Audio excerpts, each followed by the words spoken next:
할렐루야. 오늘 주일 오전 예배 오신 우리 모든 믿음의 성도님들을 축복하면서 하나님께서 우리들에게 가장 좋은 은혜를 채워주실 줄 믿습니다. 우리 성도 여러분, 여러분들 인생 가운데에서 어느 한순간을 좀 지웠으면 좋겠다라는 그러한 순간들이 혹시 있으신가요? 혹시 여러분들에게 이 인생의 한순간을 지울 수 있는 지우개가 있다면 여러분은 어떤 순간을 지우고 싶습니까? 혹시 실패했던, 과거에 실패했던 그것이 사업이든 아니면 그것이 취업의 문턱이든 시험이든 이러한 실패했던 순간을 지우고 싶습니까? 아니면 정말 가족이든 아니면 이웃이든 막 이렇게 상처 줬던 이 말, 이것을 좀 지웠으면 좋겠다라는 그러한 순간들이 있습니까? 아니면 정말 수치스럽고 부끄러웠던 그러한 순간을 지워버리고 싶습니까? 오늘 저는 한국 교회사에서도요, 지우고 싶은 사건 하나를 소개하려고 합니다. 정말 너무나 아프고 치욕스러웠던 교회사, 한국 교회사, 한국 교회의 역사 가운데서 지우고 싶은 한순간이 언제냐면 1938년 조선예수교 장로회 27회 총회에서 신사참배를 결의했던 이 순간을 정말 지우개가 있다면 치워버리고 싶은 순간입니다. 자, 그때 당시 결의했던 내용을 제가 사진으로 PPT로 그냥 만들었는데요. 한번 띄워주시면 제가 한번 그대로 읽어드리겠습니다. 아등이라는 것은 우리는 이렇게 이제 이야기하면 좋습니다. 그러니까 아등은 신사는 종교가 아니요 기독교의 교리에 위반되지 않는 본의를 이해하고 신사참배가 애국적 국가의 국가의식임을 자각한다. 그러므로 이에 신사참배를 솔선여행하고라고 되어 있는데 여행은 힘써 실천한다. 이러한 뜻입니다. 여행하고 나아가 국민정신동원에 참가하여 비상시국 하에 있어서 총후, 그러니까 전시 후방을 의미하는데요. 황국 신민으로서 적성을 다하기로 기한다. 적성은 진심으로 충성하겠다. 그러한 의미입니다. 그래서 소화 13년 1938년 9월 10일 조선예수교 장로회 총회장 홍택기 목사가 이러한 선언을 발표하게 되어지죠. 정말 신사는 이것은 종교가 아니다. 그러니 우리는 신사 참배하는 것은 애국적 국가의식이기 때문에 모든 기독교인들이요 신사 앞에 절해도 괜찮습니다. 우리가 더욱더 종교 지도자인 목사들이 더욱더 솔선여행하겠습니다. 솔선으로 더 힘써서 실천할 터이니 우리는 신사 앞에 절해도 괜찮습니다 라고 그렇게 공식적으로 선포했던 27회 총회 결의문. 저는 이것을 지우고 싶다면 지워버리고 싶은 순간입니다. 이 사건 이후에 이러한 모습들이 이제 나타나는 것이죠. 한번 보여주시겠습니까? 사진을. 학생들이 신사 앞에 이렇게 참배해야 되는 모습, 그리고 종교 지도자들이 또 신사 앞에 참배해야 하는 모습들이 이제 나타나게 되어지죠. 일제의 강압과 압박 속에서 한국교회 지도자들은 결국 신사 앞에 무릎을 꿇게 되어집니다. 몇 시간 전까지는 예배당에서 찬송하고 기도했던 사람들이 이제는 신사 앞에 무릎을 꿇을 수밖에 없는 그러한 신사 참배를 결의했던 이 순간, 정말 한국교회 역사 가운데의 수치의 순간인 것이죠. 그래서 지우면 치워버리고 싶은 마음입니다. 자, 오늘 본문에도요, 자기 인생에서 가장 지우고 싶은 밤을 보냈던 한 사람이 등장하는데 그 사람이 누구냐면 베드로예요. 베드로. 죽어도 주님을 버리지 않겠습니다. 어떠한 상황이 와도 주님을 배신하지 않겠습니다라고 그렇게 호언장담했던 베드로. 그런데 이 기계가 꺾이는 데는요, 불과 얼마 지나지 않습니다. 또 로마의 군대의 칼 앞에서 엎드러진 것도 아니에요.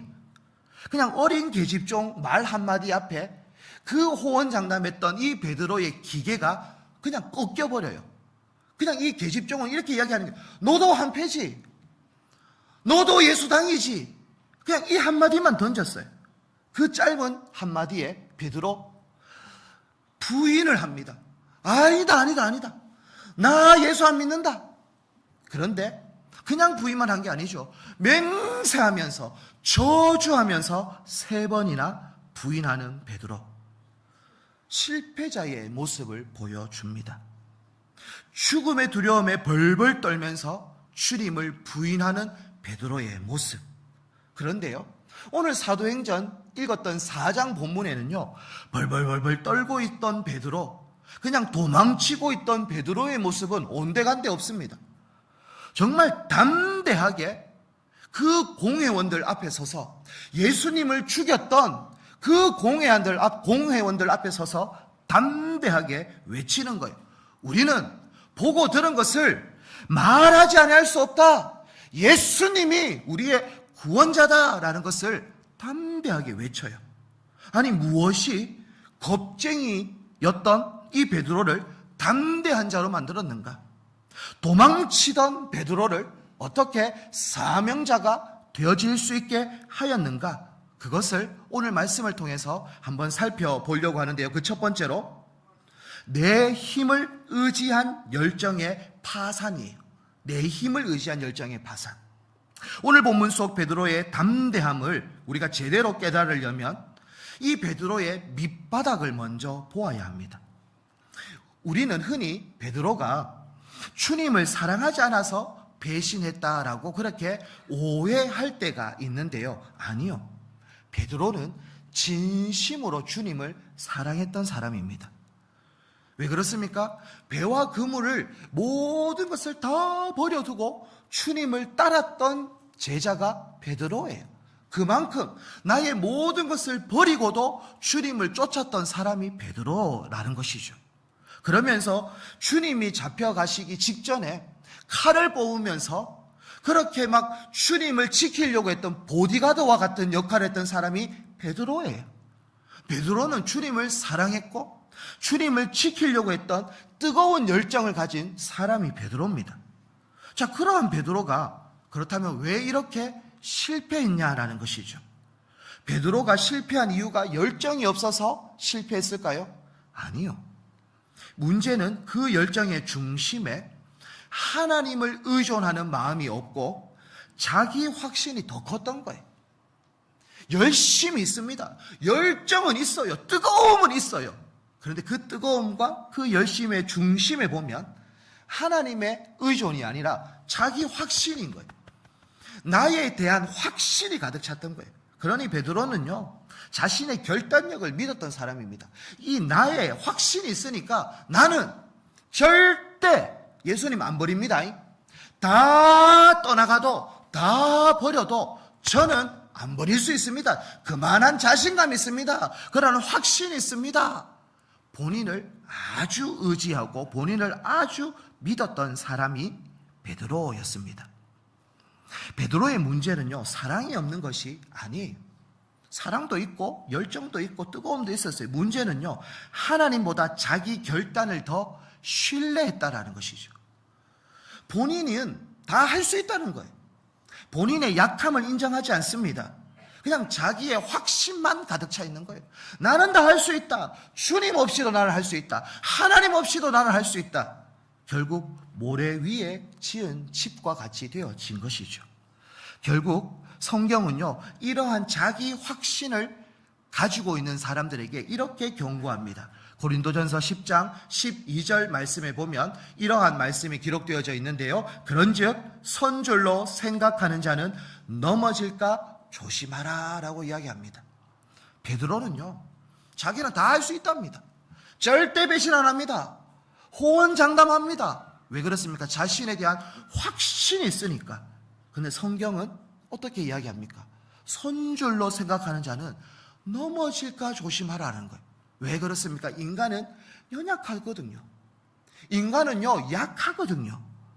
하나님보다 베드로는 나 자신을 더 믿었어요. 결국 이 자신을 더 믿는 순간 우리의 마음에는 무엇이 싹트기 시작하냐면 영적 교만함이 싹트기 시작하는 거예요. 나는 다 할 수 있다. 나는 가능하다. 자신을 믿는 순간 영적 교만은 스물스물 올라온다라는 것이죠. 베드로는 자기가 얼마나 연약한 존재인지 몰랐어요. 그걸 인정하지 않는 거예요. 자기 힘으로는 끝까지 주님을 지킬 수 있다라고 그렇게 확신하고 있는 것이죠. 인간의 의지는요, 환경이 편안할 때는요, 강철처럼 보여요. 무너지지 않는 것처럼 보여요.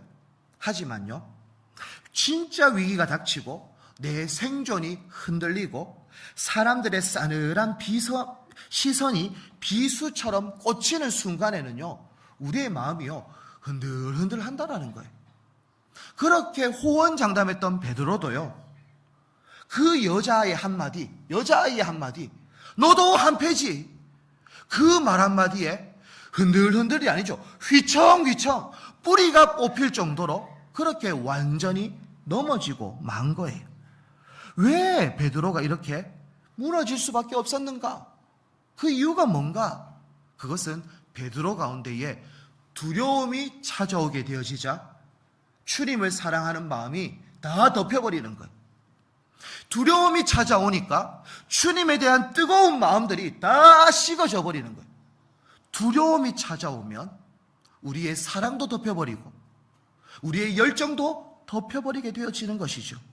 왜 그렇습니까? 이 베드로는요, 이 계집종 너도 한패지라는 이 한마디에 나도 죽을 수 있겠구나라는 공포가 밀려온 거예요. 사람들에게 버림받을 수 있다라는 그러한 두려움이 찾아온 것이죠. 공포가 찾아오고 두려움이 찾아오니 영적 마비가 일어나는 거예요. 그냥 영적으로 마비가 되어지는 거예요. 사랑도 사라져버리고 뜨거움도 사라져버리고 이 베드로가 예수님을 사랑하는 진심도 사라져버리는 공포와 두려움 앞에서 결국 우리도 베드로처럼 연약하다라는 것을 인정해야 되는 거예요. 이것을 인정하지 않으면 나는 쓰러지지 않습니다. 나는 넘어지지 않습니다. 나는 신사참배하지 않습니다. 거기 계시는 목사님들이 신사참배 안 하려고 했겠죠. 처음에는 일제에 칼이 들어옵니다. 일제에 총이 들어옵니다. 그러니 그 앞에 무릎을 꿇는 거예요. 결국 우리는 연약한 존재이다라는 것입니다. 그런데 신앙생활을 하다 보면요, 우리도 베드로처럼 어떨 때는 막 뜨거울 때가 있잖아요. 주님, 제가 모든 걸 하겠습니다. 막 그렇게 장담하면서 달려갑니다. 그런데 세상 가운데 나아가면요, 어떨 때는요, 작아질 때가 있어요. 왜 그렇습니까? 직장 가운데에서 기독교인, 그리스도인이라는 이 사실이 사람들에게 알려지면 혹 불이익은 오지 않을까라는 생각 때문에 스스로가 교회 다닌다라는 말을 그렇게 이제는 안 하는 거죠. 숨기는 거죠. 사람들한테 유별나다라는 소리를 들을까봐 어떨 때는 침묵하면서 알리는 것이 아니라 숨어서 신앙생활하는 경우가 많다라는 거예요. 우리가 이렇게 비겁해지는 이유가 무엇일까요? 이것은 믿음이 없어서가 아니라 먼저는 베드로처럼 내 힘으로 신앙을 지킬 수 있다라는 자기 확신 때문에 그런 거예요. 이러한 자기 확신은 내려놓아야 되는 거예요. 내려놓고 오직 주님이 나와 함께 하실 때 두려움을 이길 수 있습니다라는 믿음으로 한 걸음 한 걸음 걸어가야 하는데 우리는 내가 다 할 수 있다는 거예요. 하나님 잠시 계세요. 내가 합니다. 그냥 하나님은 나를 따라오세요. 아니요. 하나님을 의지하는 자는 하나님, 저희는 부족합니다. 저는 연약합니다. 저는 아무 힘도 없습니다. 나에 대해서 절망하고 오직 하나님에 대한 소망을 가질 때 하나님의 능력이 나타날 줄 믿습니다. 그러므로 여러분, 베드로는 자기를 맹신한 거예요. 자기 자신을 확신한 거예요.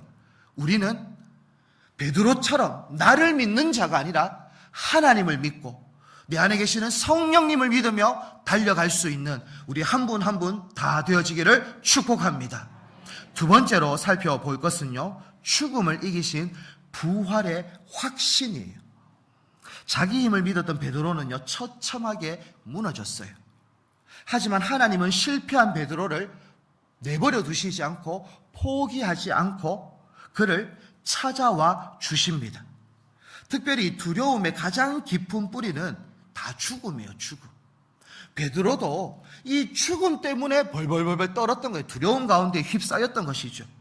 이러다가 내 인생 끝나는 것은 아닌가? 이러다가 내가 가진 것 다 잃어버리는 것은 아닌가라는 이 막연한 두려움, 이 죽음의 공포가 우리에게 찾아올 때 우리는 비겁해지기도 하고 숨어 지내기도 하는 것이죠. 그러니 신사참배했던 그분들도 이 죽음의 공포 때문에 그 신사 앞에 무릎을 꿇을 수밖에 없었던 것이죠. 베드로도 주님을 부인했던 이유는 결국 죽음에 대한 공포 때문이었어요. 그런데 이 죽음의 공포를 한순간에 박살낸 사건이 있어요. 모든 인간은 죽음의 공포 앞에 벌벌 떨 수밖에 없어요.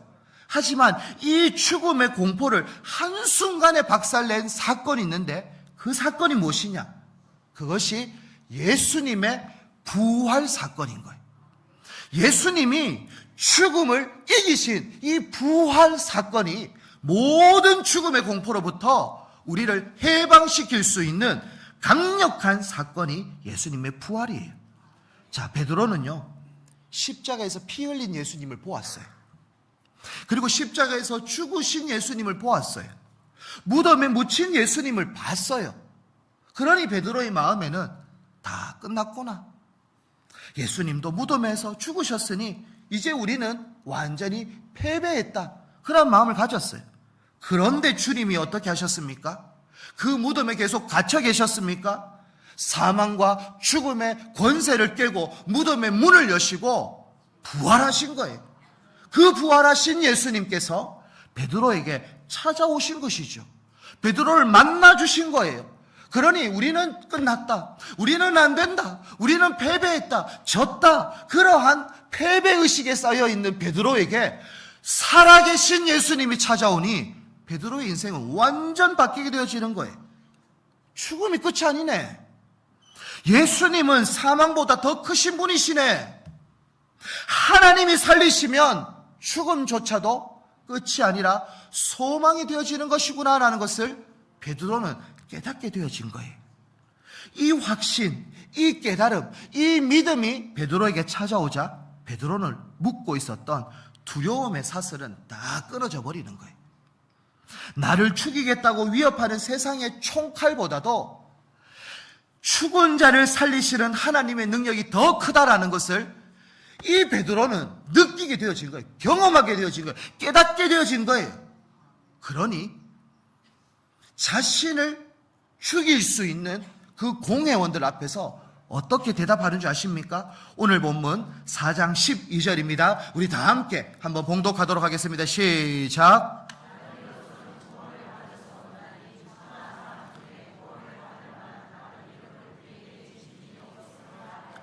아멘. 보십시오. 그렇게 겁쟁이였고 그렇게 도망다니며 그 계집종 한마디 너도 한패지, 그 한마디 앞에서 부인하고 맹세하면서 저주하면서까지 부인했던 그 베드로가 부활하신 예수님을 만나게 되어지자 어떠한 사람으로 바뀌었습니까? 죽일 테면 죽여봐라, 할 테면 해봐라, 예수님이 살아있다, 예수님 외에는 다른 이름이 없다, 예수님 안에 구원이 있다라고 담대하게 베드로가 선포하고 있는 거예요. 이 배짱 어디에서 나왔을까요? 이 담대함 어디에서 나왔을까요? 자신의 능력에서 나왔을까요? 아니죠. 부활의 신앙에서 나온 배짱이 이 담대함인 거예요. 성도 여러분, 여러분에게는 믿음의 배짱이 있습니까? 여러분에게는 부활의 배짱이 있습니까? 가지껏 돈 조금 못 벌어도 괜찮다. 내가 주일 성수만큼 내가 지키겠다.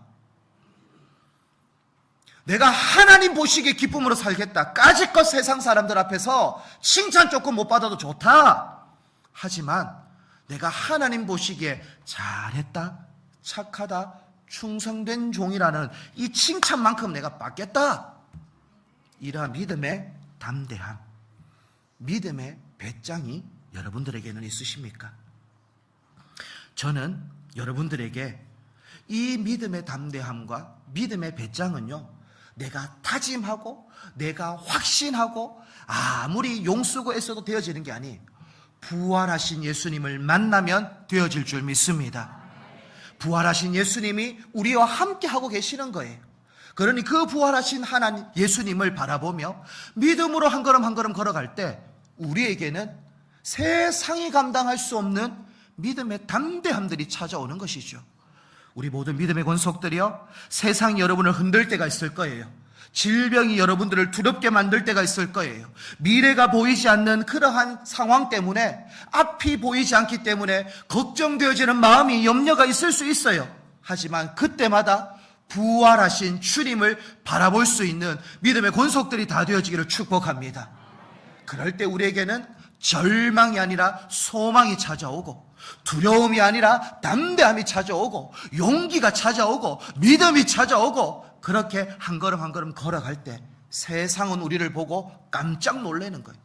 이야, 어떻게 저렇게 겁쟁이가 담대한 자가 되어지고 그렇게 도망자가 사명자가 되어질 수 있는가? 부활하신 예수님을 만나면 이렇게 되어진다라고 증거할 수 있는 우리 모든 믿음의 성주중앙교회 권속들이 다 되어지기를 축복합니다. 그리고 세 번째로 우리가 살펴볼 것은요, 두려움을 사명으로 바꾸는 성령이에요. 여기서 우리는 한 가지 중요한 질문 앞에 서야 됩니다. 베드로는요, 부활하신 주님을 만났습니다. 부활하신 그 예수님과 함께 조반을 먹었어요. 그리고 그 예수님께서 베드로를 향해서 내 양을 먹이라라고 사명까지도 허락해 주셨어요. 그런데 사도행전 1장을 보면요, 제자들은 여전히 다락방에 머물러 있습니다. 왜 지금 다락방에 계속 머물러 있을까요? 그것은 부활을 본 것으로 아직 충분하지 않기 때문에 그런 거예요. 부활하신 예수님을 만나는 것만으로 충분하지 않기 때문에, 그래서 머리로 하는 믿음만으로는 두려움을 완전히 이길 수 없어요. 자, 부활은 분명 베드로에게 소망을 주었어요. 정말 절망 가운데에서 소망을 주었단 말입니다. 죽음보다 크신 예수님을 보게 했어요. 그러나 그의 심령 깊은 곳에 남아있던 이 두려움을 완전히 태워버리기 위해서 또 다른 은혜가 필요한데, 그 은혜가 무엇이냐면 성령의 임재였던 거예요. 부활하신 예수님을 만나기는 만났어요. 하지만 여전히 아직 내 마음 가운데에 두려움이 좀 남아있는 거예요. 이 찌꺼기와 같은 이 두려움을 태워버릴 수 있는 은혜가 있는데, 그 은혜가 성령의 임재하심이에요. 그러니 사도행전 2장에 보시면 오순절 마가 다락방에서 어떤 일이 일어납니까? 성령의 불같이, 비둘기와 같이 그렇게 성령의 임재함의 역사를 경험하게 되어지는 거예요.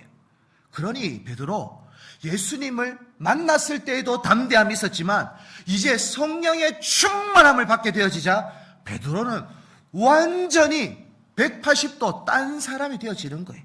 그전에는 자기 힘으로 버티면서 살려고 했던 베드로였어요. 이제는 그게 아니에요.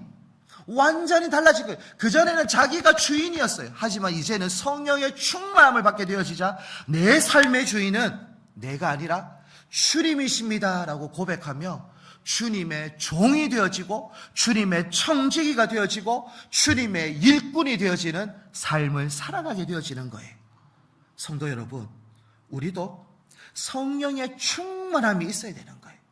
성령 충만하지 않고는 결코 사명을 감당할 수가 없어요.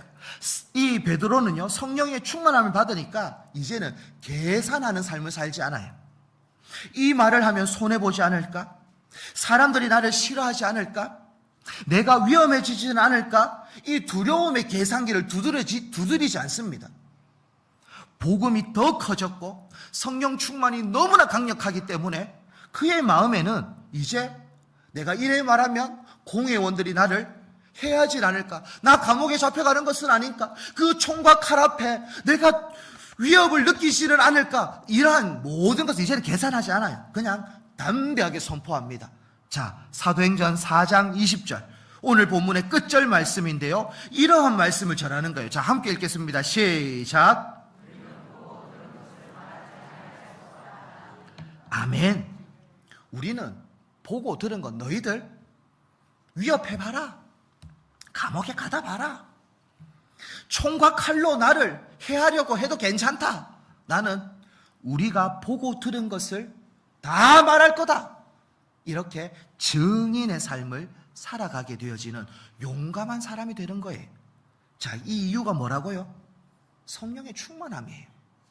성령이 충만하게 내 가운데 이게 채워지니 두려움은 다 사라져버리는 거예요. 그 전에 베드로는요, 두려움이 사랑을 덮어버렸어요. 두려움이 사명을 덮어버렸어요. 그런데 이제는 성령이 두려움을 덮어버리는 거예요. 여러분들, 무엇을 사모하며 살아가시겠습니까? 성령의 충만함이에요. 성령의 충만함으로 나를 안 덮으면 늘 타협합니다. 늘 계산합니다.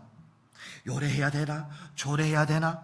담대함보다는 자꾸 계산하면서 그렇게 살 수밖에 없어요. 하지만 성령의 충만함이 흘러넘치면 그냥 담대함으로 가는 거예요. 뚜벅뚜벅 걸어가는 거예요. 이게 베드로의 모습이었어요. 오늘 우리의 모습은 어떻습니까? 그냥 숨고 계십니까?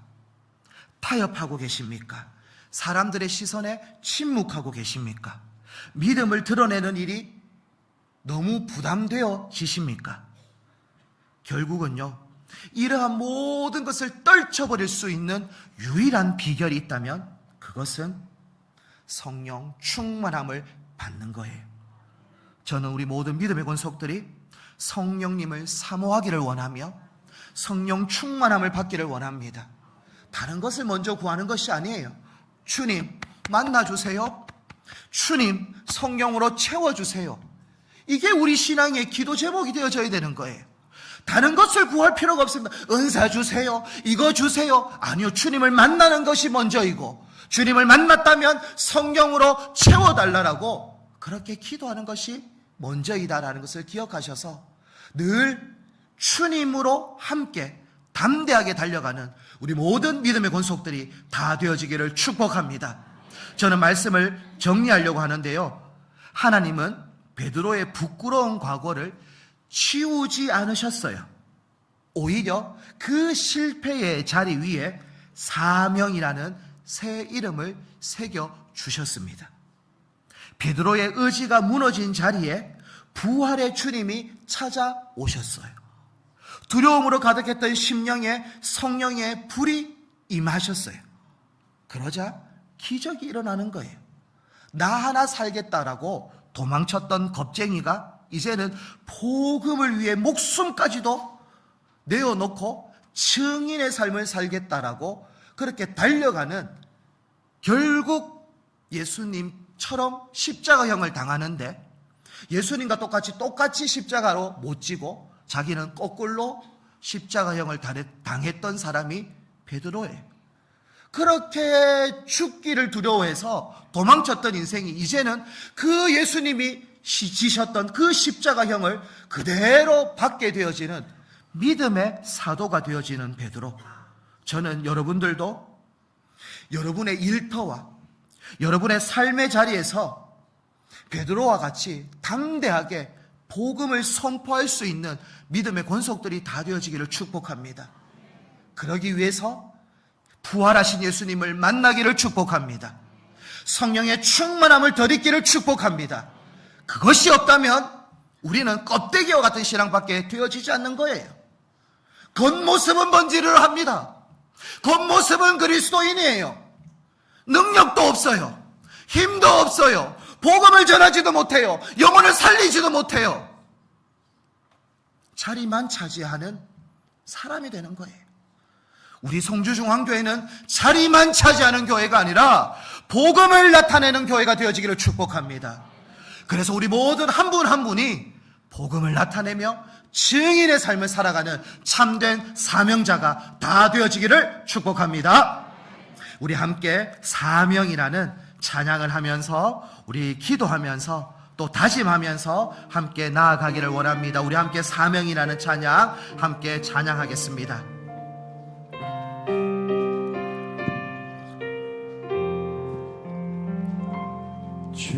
주님이 홀로 가신 그 길 나도 따라가오. 모든 물과 피를 흘리신 그 길을 나도 가오. 험한 산도 나는 괜찮소. 바다 끝이라도 나는 괜찮소. 죽어가는 저들을 위해 나를 버리게 하라오. 아버지 나를 보내주오. 나는 달려가겠소. 목숨도 아끼지 않겠소. 나를 보내주오. 주님이 홀로 가신 그 길, 주님이 홀로 가신 그 길 나도 따라가오. 모든 물과 피를 흘리신 그 길을 나도 가오. 험한 산도 나는 괜찮소. 바다 끝이라도 나는 괜찮소. 죽어가는 저들을 위해 나를 버리길 바라오. 세상이 나를 미워해도, 세상이 나를 미워해도 나는 사랑하겠소. 세상을 구원할 십자가 나도 따라가오. 생명을 버리면서까지, 생명을 버리면서까지 나를 사랑한 당신, 이 작은 나를 받아주오. 나도 살아. 우리 마지막으로 두 손 들고 생명을 버리면서까지, 생명을 버리면서까지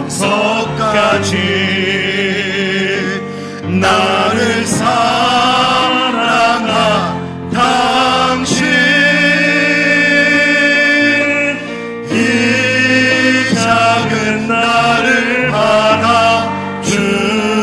받아주오. 나도 사랑하오. 우리 가슴에 손을 얹고 우리 합심해서 오늘 말씀을 기억하며 우리 통성으로 기도하기를 원합니다. 하나님, 내 힘과 교만을 내려놓고 부활의 주님과 성령만을 의지하게 하여 주시옵소서.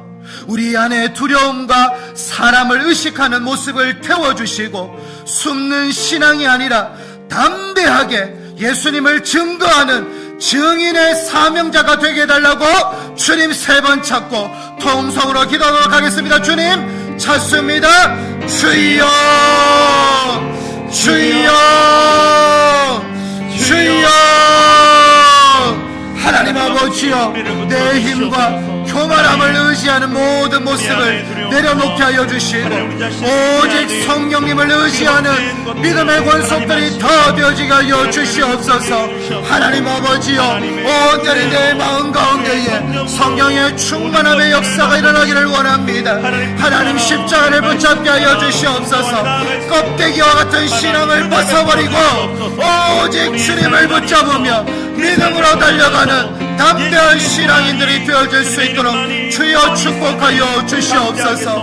하나님, 우리의 마음 가운데에 오직 주님만을 의지합니다. 오직 주님만을 바라봅니다. 주님만을 붙잡으며 달려갑니다. 성령 하나님과 함께 동행하며 달려갑니다. 주여 도와주시옵소서. 증인의 사명자가 되어지게 하여 주시옵소서. 하나님, 세상이 우리를 미워한다 할지라도 두려워하지 않고 겁내지 않고 하나님 앞에 담대함으로 달려갈 수 있는 귀한 믿음의 권속들 되어지기를 원합니다. 하나님 아버지, 우리 기독교 역사 가운데에 신사참배의 모습들을 하나님 치워버릴 수 있는 것은 성령의 담대함으로 성령의 충만함으로 믿음으로 달려갈 때 가능할 줄 믿사오니 주여 우리를 사용하여 주시옵소서. 우리를 붙잡아 주시옵소서. 우리를 하나님 사용하여 주시옵소서.